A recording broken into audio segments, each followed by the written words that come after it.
Ce que vous voyez à l'écran, c'est la réalisation d'un modèle qui ne se fera sûrement jamais, pour la simple et bonne raison qu'il est irréalisable, et voilà pourquoi.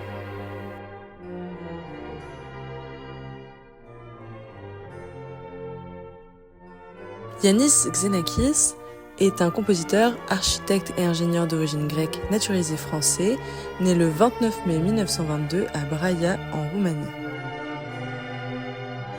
Passionné de la musique depuis son enfance, il s'en inspirera dans son architecture. Il grandit et étudie en Grèce. Après son exil politique en France et sa lutte contre le fascisme, il travaillera aux côtés de Le Corbusier.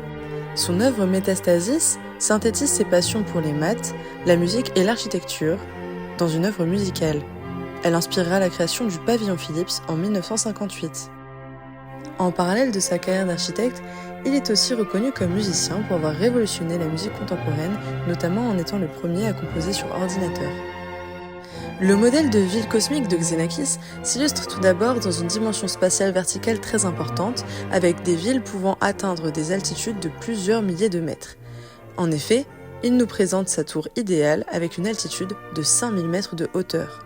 La verticalisation est le point central de son modèle.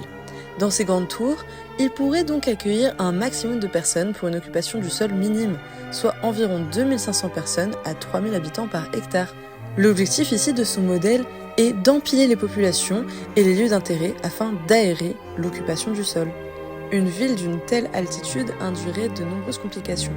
Et du fait de la grande hauteur de cette dernière, l'auteur a pensé à différents aspects, notamment une pressurisation, une humidification et une oxygénation artificielle pour les populations habitant dans les hautes altitudes de la ville.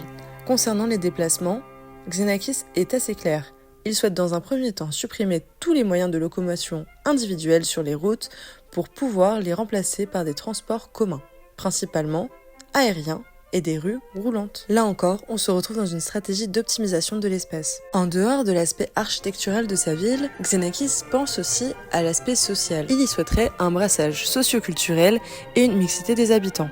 Cela est dû à ses idéaux politiques et est cohérent avec son activisme communiste. Il imagine donc un mélange des classes sociales, laissant un brassage se faire de façon naturelle et vivante.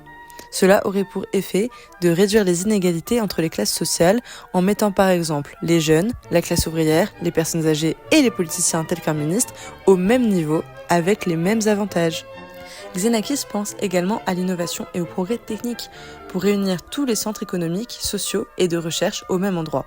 Cela permettrait de favoriser l'essor de nouvelles technologies et donc la prospérité de la ville. On l'avoue, on vous a menti. La ville de Xenakis telle qu'on la voit dans les images n'existe vraiment. Et si un jour vous voulez ressentir l'architecture à travers les yeux de Xenakis, et seulement architecture pour la plupart, bien loin de respecter les idéaux politiques et sociaux de Xenakis. Rendez-vous à Marina Bay, Gardens by the Bay, à Singapour, ou encore à Madagascar City, aux Émirats Arabes Unis pour la démesure et la modernité. Et n'oubliez pas, l'âme de cette esthétique, c'est aussi la blancheur immaculée et l'harmonie des villages méditerranéens, comme Mykonos ou Santorin. Xenakis n'a peut-être pas sa ville, mais son esprit existe partout.